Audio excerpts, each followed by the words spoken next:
So, 3, 2, 1, go.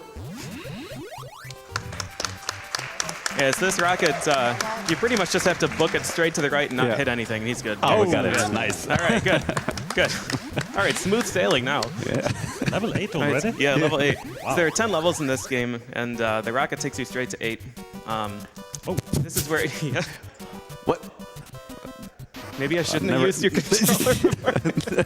Never happened before. Yeah, that was some RNG manipulation right Yeah, there. yeah. I mean, it's very RNG heavy here. He needs to eat enough, basically, to make himself heavy enough to go on a scale and open the door. So. Yeah, so the things he's eating right now are nibbly-pibbly fish.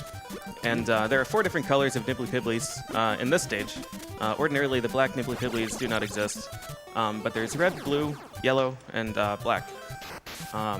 So the blue nibbly-pibblies are only worth 1 mass unit. If you're playing whatever one. we want to say. if you're playing red. Red is worth 2. Yellow is worth 3, and black, if you lick it enough times, becomes yellow, and then you can eat it. So these nibbly-pibblies, the nibbly-pibbly eggs in the little streams here, they always spawn in the same color, but their movement is random, and which ones will take form is random. So ordinarily in the rest of the game, it's just extremely RNG dependent. Which color nibbly-pibbly you get and what direction they run. It's a completely frantic and frustrating game. In this stage, you know what color is going to spawn, but they can do just like that black nibbly-pibbly fish did, and just spawn and go off screen and he's gone. So it's really frustrating to deal with. And what you saw him get in the very first of these water pools, ponds, is he got a tongue upgrade. So when you start each stage, your tongue like just barely extends out of your mouth, and it's really hard to eat the nibbly-pibblies. But you can collect these tongue upgrades, and your tongue continues to grow, and it makes it a lot easier to manage. That's safety. It's an extra life. So the tongue upgrades don't persist from stage to stage, but in this stage they will persist from checkpoint to checkpoint, and that's the little Y. Or a tongue, I suppose, but Y. Have to add that Dexter making eating those nibbly-pibblies very easy, but in the water stages here, the controls are actually very awkward. You need to be at the exact right, the right height position, and you know it's an isometric view, so it's pretty hard to control. But he's doing a great job. As far as an isometric game goes, the controls are really, really tight. It's just understanding the depth is very tricky in this game. Incredible. Incredible, yeah.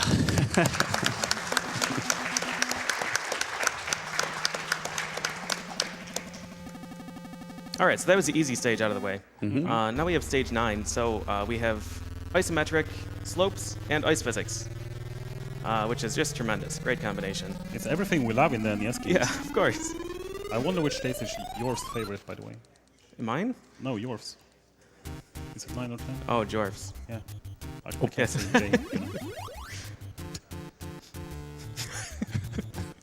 Okay, so Dexter grabbed a tongue upgrade at the very beginning of this stage. There are a few cool skips that you can do like that. To avoid having to climb all the way up the mountain and then back down the other side. It's a really tight tongue grab. It's okay. All right, so by staying low here, he's not going to spawn this foot. If you keep the camera down here, it never activates. But if you're a little bit higher, the foot will spawn and start jumping around. But this is what we're used to seeing in Snake, Rattle, and Roll. So we can't predict what color the nibbly-pibblies are going to be or where they're going to go. And the nibbly-pibblies take different forms in every stage. So we're blessed with the helicopter pibblies that usually just hover off screen and you can never reach them.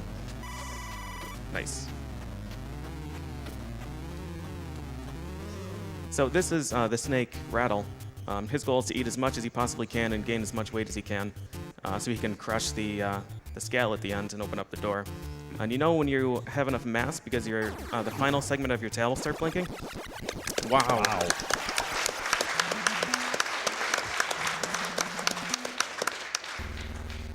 All right. So coming up is a pretty kind of awkward trick here. Yeah, this jump is awful. Oh, nice!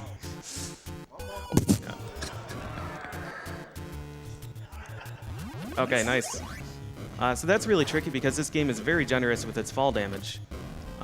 It doesn't wait for you to fall, just is like, oh, you're in the air and the floor is way down there, so you're going to die now. So the first jump that he did is really tight. You have to be off like the, I don't know if it's pixel perfect or not, but it's certainly very close. So once again, these Nibbly Pibblies can just be fired anywhere, and usually what you see is they just get launched down the ramp and then just hover down there.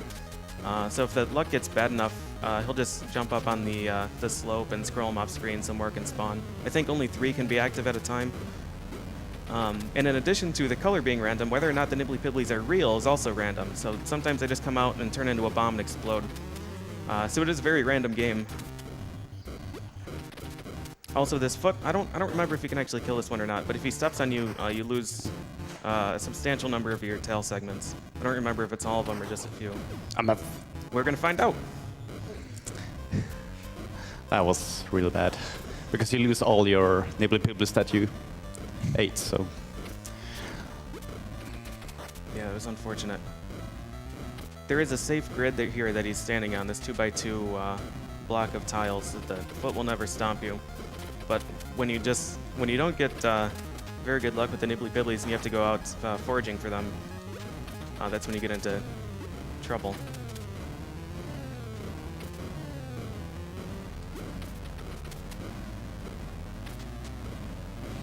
These are pretty good now.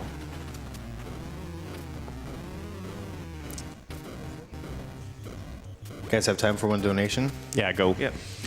Got $30 from Case214 who says, donate, rattle, and roll. Let's get those donations off the scale. Keep it up, guys, and snake care. But, hiss. Oh. Youch. All right, so now we have the final climb, safety 1 up here. The final climb is one of the most notorious things in this game. It is exceptionally cruel with the placement of the slopes plus the ice physics that we've been dealing with the entire stage. And by we, I mean simply Dexter on his own.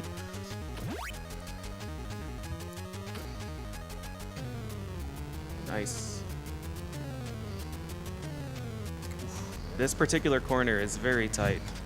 I don't know what they were thinking when they designed that, actually. Yeah, it's terrible. Oh. Okay. All right. So this is tough. That's an actually not slope. That's a flat block. And then all of the rest of these are slopes. Nice. Oh. Awesome. Okay, so now we have to fight the final boss, the natural enemy of Snake, which is, of course, a foot. So Obviously. Yeah.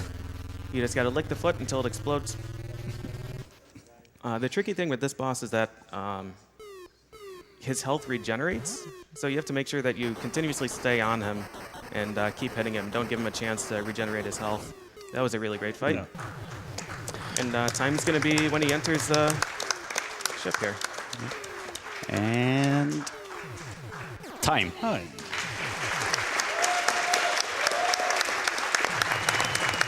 Yeah. Well, Pretty good.